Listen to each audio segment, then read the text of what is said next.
آج جو واقعہ پیش آیا، کمیٹی کا اجلاس بھی ختم ہوا، آپ کے دیگر سینیٹرز بھی آپ کے ساتھ کھڑے ہو گئے، آپ کیا کہیں گی؟ وہ چیزیں تو ہم نے دیکھ لی، لیکن واٹ ڈو یو سے؟ میرا سوال کرنا حق ہے اور میں کسی بھی کیبنٹ منسٹر پہ سوال کر سکتی ہوں، اور اگر کیبنٹ منسٹر بزنس کر رہا ہے اور ان کے کہیں مفادات کا ٹکراؤ ہو جاتا ہے تو سوال کرنا میرا حق ہے، جواب دینا ان کا حق ہے۔ لیکن آپ سب نے دیکھا کہ وہ سوال پہ کتنا بھڑک اٹھے۔ میں نے اس بات پہ سوال نہیں کیا کہ ان کی سوسائٹی کیسے ڈوبی، ان کی سوسائٹی میں کس طریقے سے جو ہے لوگوں کے اربوں روپے جو ہیں وہ گئے، کس طریقے سے انہوں نے لوگوں کو وہاں بے یار و مددگار چھوڑا، وہ اس بات پہ میں نے سوال نہیں کیا کیونکہ وہ ان کی منسٹری سے ریلیٹڈ نہیں تھا۔ میں نے منسٹری سے NHA ریلیٹڈ سوال کیا، اس پر ان کا بھڑک جانا اور دھمکیاں دینا، اور ظاہر ہے وہ نیشنل اسمبلی سے اٹھ کے آئے تھے، وہاں بھی کسی نے ان کو کہا کہ آپ اس کو اپنی ہاؤسنگ سوسائٹی کی طرح چلا رہے ہیں۔ NHA کی کرپشن کسی سے چھپی نہیں، کمیونیکیشن میں کرپشن نہیں۔ اگر ہم سوال نہ کریں تو ہم کس لیے بیٹھے؟ ہم ان سے ڈرتے ہیں؟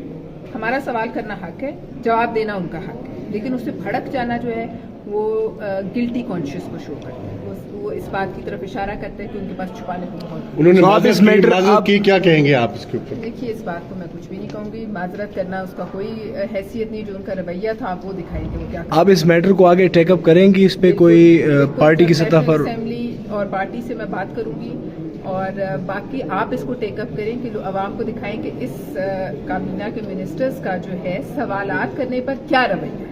اور یہ میں پرائم منسٹر سے بھی کہوں گی کہ اس قسم کے منسٹرز کو فی الفور چھانٹی کی جائے، کیونکہ یہ منسٹرز جو ہیں یہ ان کی بدنامی کا باعث ہے۔ ویسے ہی ایک اداروں میں کرپشن اس حد تک ہے کہ وہ کنٹرول نہیں ہو رہی۔ سوال کرنے پر بھی آپ دیکھیں سب کے سامنے، پورے میڈیا کے سامنے وہ دھمکیاں دینے پر اتر آئے ہیں، تو اس کا کیا مطلب ہے؟ اس کا مطلب یہ ہے کہ آئندہ سے کوئی زبان نہ کھولے، اور یہ ہم جیسے جو اب ذرا پریولیج ہے، پروٹیکٹڈ ہیں کیونکہ ہم سینٹ کے ممبران ہیں اپر ہاؤس کے، ان کے ساتھ ان کا رویہ ہے، تو عام عوام کا کیا حال ہے؟